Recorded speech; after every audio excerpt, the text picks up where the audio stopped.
அனைவருக்குமே வணக்கம். சற்று முன் கிடைத்திருக்கக்கூடிய ஒரு மிக மிக முக்கியமான செய்தி ஒன்று வெளியாகியுள்ளது. இப்போ பார்த்தீங்கன்னா அதிரடியாக 4000 கோடி பார்த்தீங்கன்னா சிக்கினதாக ஒரு தகவல் வெளியாக இருக்குது. இப்போ மூட்டை மூட்டையாக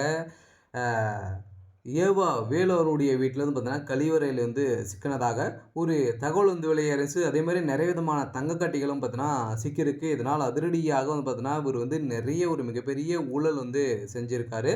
ஸோ பொதுத்துறை அமைச்சராக இருந்த ஏவா வேலு அவர்களும் பார்த்தீங்கன்னா அந்த துறையில் சாலை அமைப்பதாக சொல்லி அவர் பார்த்தீங்கன்னா 3 கோடியே 75 லட்சம் ரூபாய் பார்த்தீங்கன்னா முறைகேடுகள் பார்த்தீங்கன்னா மெகா ஊழல் செஞ்சிருக்காரு அப்படின்ற மாரி இவர் மீது குற்றச்சாட்டுகள் வைத்திருந்தாங்க. ஸோ இந்த குற்றச்சாட்டின் அடிப்படையில் தான் இப்போ அதிரடியாக பார்த்தீங்கன்னா இதற்கு இந்த பணங்கள் அனைத்துமே எங்கு சென்றிருக்கு, ஸோ திமுகவுடைய தலைமையகத்திற்கு இது தொடர்புகள் இருக்கா அப்படின்றத இப்போ அதிரடியாக ஏவா வேலு அவர்கள் பார்த்தீங்கன்னா வெளியே விடாமே ஸோ அவருடைய வீட்டிலே பார்த்தீங்கன்னா சிறையாக வைத்து அவருக்கு விசாரணைகள் நடந்த ஒரு நிலையில் தான் இப்போ அதிரடியாக பார்த்தீங்கன்னா ஏவா வேலு அவருடைய கதை ஒட்டுமொத்தமாக முடிந்திருக்கு. இப்போ அவர்கள் கொடுத்த வாக்குமூலத்தின் அடிப்படையில் இப்போ முதல்வர் ஸ்டாலின் அவர்களுடைய தலைமையகத்தில் ஒரு அதிர்ச்சியை ஏற்படுத்தியிருக்கு. முதல்வர் ஸ்டாலின் அவர்கள் தப்பி ஓடினதாகவும் ஒரு தகவல் வெளியே இருக்க கட்டாயமாக திமுகவுடைய கூடாரத்தை ஒட்டுமொத்தமாக முடிக்கக்கூடிய அளவிற்கு தான் இப்போ தமிழகத்தில் ஒரு மிகப்பெரிய சம்பவம் நடந்திருக்கு.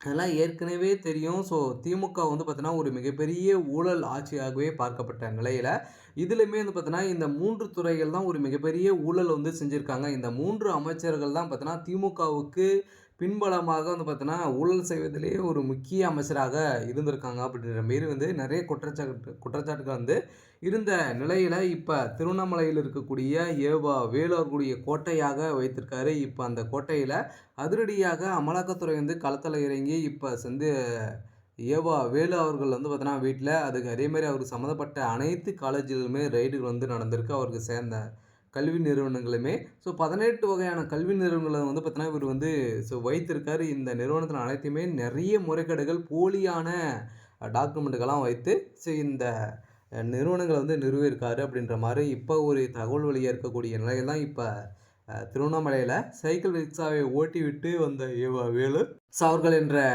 18 கல்வி நிறுவனங்களை நடத்துகிறார். 3 சொகுசு பங்களாவும் பார்த்தீங்கன்னா 8 வகையான சொகுசு கார்கள் பார்த்தீங்கன்னா இவர்கிட்ட இருக்குது. யாருடைய சொத்துக்களுக்குரிய 40 ஆண்டுகளில் இவ்வளோ கோடிகளை எப்படி இவரால் சம்பாதிக்க முடியும் என்ற மக்களுக்கு கேள்வியால் தான் இப்போ ஆட்சி தலைகளாக மாறக்கூடிய அளவிற்கு சம்பவம் நடந்திருக்கு. யார் மீது லஞ்ச ஒழிப்புத்துறை அதிகாரிகளும் தற்போது விசாரணை நடத்தக்கூடாது என்று கூறினார்களோ அவர்கள் வீட்டிலேயே இன்று அருண் ஐபிஎஸ் அதிகாரி யார் அந்த அருண் ஐபிஎஸ் அதிகாரி கடந்த திமுக ஆட்சியில் முதல்வராக இருக்கக்கூடிய விஜய் அவர்கள் பார்த்தீங்கன்னா அன்று கட்சி ஆரம்பித்து 2வது ஆண்டிலே பிரச்சாரங்கள் பார்த்தீங்கன்னா பொதுக்கூட்டங்கள் நடத்துவதற்கு அனுமதி வழங்காததும், கரூரில் நடைபெற்ற துயர சம்பவத்திற்கு உரிய பாதுகாப்பு வழங்காததும் அருண் ஐபிஎஸ் தான். இருந்தாலுமே அவர் தற்போது பணியிட நீக்கம் செய்யப்பட்டார் அல்லது வேறு இடத்திற்கு மாற்றப்படுவார் என்று பெரிதளவிலுமே பார்த்தீங்கன்னா பேசப்பட்ட நிலையில் ஆனாலும் அவரை லஞ்ச ஒழிப்புத்துறையின் இயக்குநராக போட்டு திமுகவின் கூடாரத்தை இதுவரை வைக்காத அளவிற்கு பார்த்தீங்கன்னா முதல்வர் விஜய் அவர்கள் செய்திருக்காரு. ஏன் செய்திருக்காரு அப்படின்னா திமுக செய்யக்கூடிய அனைத்து அட்டூழியங்களுமே பார்த்தீங்கன்னா இந்த ஐபிஎஸ் அருண் அவர்களுக்கு பார்த்தீங்கன்னா தெரியும். இதனால் தான் பார்த்தீங்கன்னா இப்போ அதிரடியாக அவர் நியமித்திருக்காங்க. இப்போ அதிரடியாக திமுகவில் ஒரு மிகப்பெரிய ஆட்டத்தை தமிழக வெற்றி கழகம் ஆரம்பித்திருக்காங்க.